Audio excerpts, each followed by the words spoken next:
Parole de Dieu quotidienne.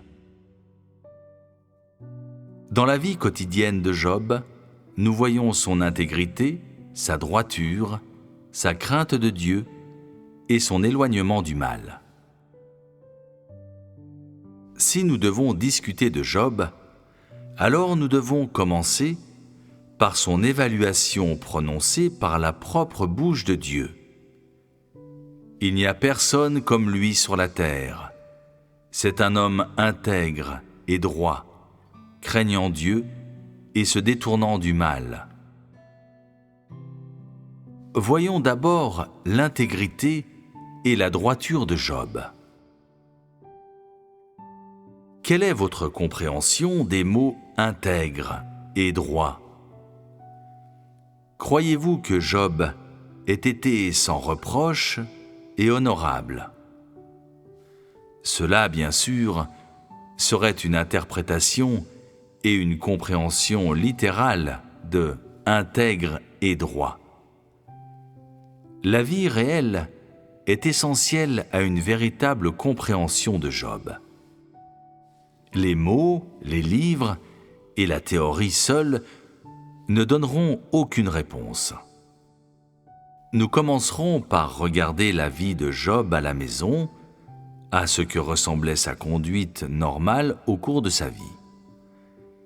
Cela nous renseignera sur ses principes et sur ses objectifs dans la vie, ainsi que de sa personnalité et de sa quête.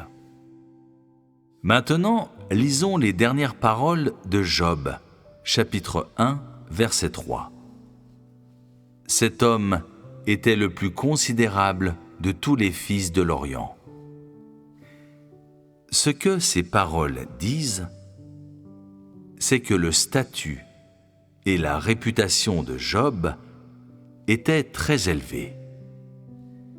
Et bien que l'on ne nous dise pas s'il était le plus grand de tous les hommes de l'Orient, à cause de ses richesses ou non, ou parce qu'il était intègre et droit et craignait Dieu et s'éloignait du mal, dans l'ensemble, nous savons que le statut et la réputation de Job étaient très prisés.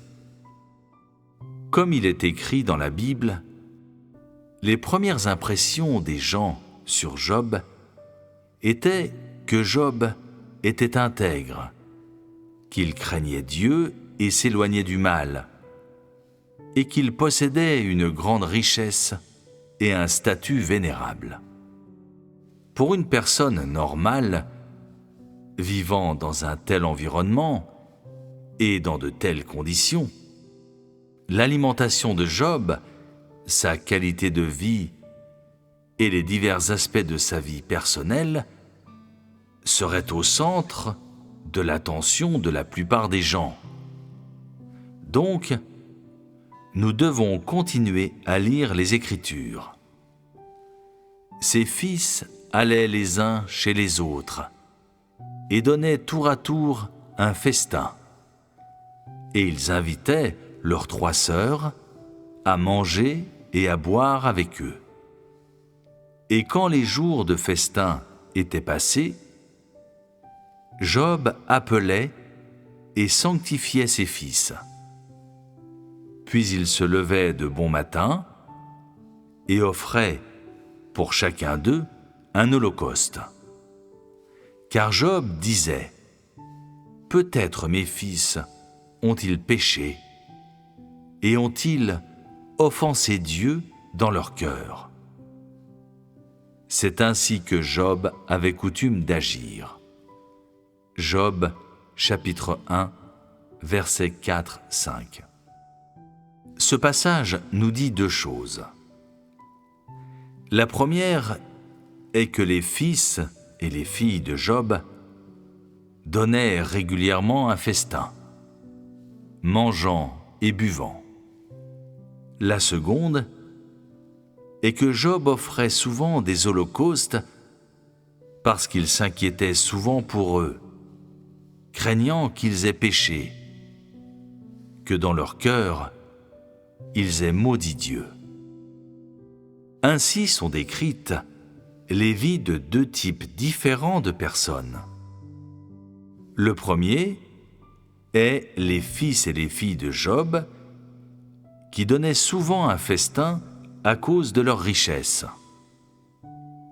vivaient de manière extravagante, festoyaient à cœur joie, jouissant de la haute qualité de vie permise par la richesse matérielle. Vivant une telle vie, il était inévitable qu'ils commettent souvent des péchés et offensent Dieu. Mais ils ne se sanctifiaient pas, ni n'offraient des holocaustes en conséquence. Tu vois donc que Dieu n'avait pas de place dans leur cœur, qu'ils ne pensaient pas aux grâces de Dieu, ni ne craignaient d'offenser Dieu. Encore moins craignaient-ils de renier Dieu dans leur cœur. Bien sûr, notre attention ne porte pas sur les enfants de Job, mais sur ce que Job a fait face à de telles choses. C'est l'autre sujet décrit dans le passage et qui concerne la vie quotidienne de Job et l'essence de son humanité. Quand la Bible décrit le festoiement des fils et des filles de Job, il n'y a aucune mention de Job. On dit seulement que ses filles et ses fils mangeaient et buvaient ensemble. En d'autres termes, il ne donnait pas de festin et ne se joignait pas à ses fils et à ses filles pour manger avec extravagance. Bien que riche et possédant beaucoup de biens et de serviteurs, Job ne menait pas une vie luxueuse. Il n'était pas séduit par son environnement de vie superlatif, et il ne se rassasiait pas des plaisirs de la chair, ou n'oubliait pas d'offrir des holocaustes à cause de sa richesse. Encore moins, cela l'amenait-il à s'éloigner de Dieu dans son cœur. Évidemment, alors, Job était discipliné dans son style de vie, et n'était pas cupide ou hédoniste, et il n'était pas obsédé par la qualité de vie comme conséquence des bénédictions que Dieu lui accordait. Au contraire, il était humble et modeste, et prudent et circonspect devant Dieu. Il pensait souvent aux grâces et aux bénédictions de Dieu, et craignait Dieu continuellement. Dans sa vie quotidienne, Job se levait souvent de bon matin afin d'offrir des holocaustes pour ses fils et ses filles. En d'autres termes, non seulement Job craignait Dieu, mais il espérait aussi que ses enfants également craindraient Dieu et ne pécheraient pas contre Dieu. La richesse matérielle de Job n'avait aucune place dans son cœur et ne prenait pas la place de Dieu. Que ce soit pour lui ou pour ses enfants, les actions quotidiennes de Job étaient toutes liées à la crainte de Dieu et à l'éloignement du mal. Sa crainte de l'Éternel Dieu ne se limitait pas à des discours, mais était mise en action et reflétée dans chaque partie de sa vie quotidienne. Cette conduite réelle de Job nous montre qu'il était honnête et possédait une essence qui aimait la justice et des choses positives. Que Job ait souvent appelé et sanctifié ses fils et ses filles signifie qu'il n'autorisait ni n'approuvait le comportement de ses enfants. Au contraire, dans son cœur, il en avait assez de leur comportement et les condamnait. Il avait conclu que le comportement de ses fils et de ses filles ne plaisait pas à l'Éternel Dieu, et ainsi il les appelait souvent pour qu'ils se présentent devant l'Éternel Dieu et confessent leurs péchés. Les actions de Job nous montrent un autre côté de son humanité, celui où il ne marchait jamais avec ceux qui péchaient et offensaient Dieu souvent. Mais à la place, il s'éloignait d'eux et les évitait. Même si ces gens étaient ses fils et ses filles, il n'a pas abandonné ses propres principes parce qu'ils étaient sa propre famille. Et il n'a pas encouragé leurs péchés à cause de ses propres sentiments.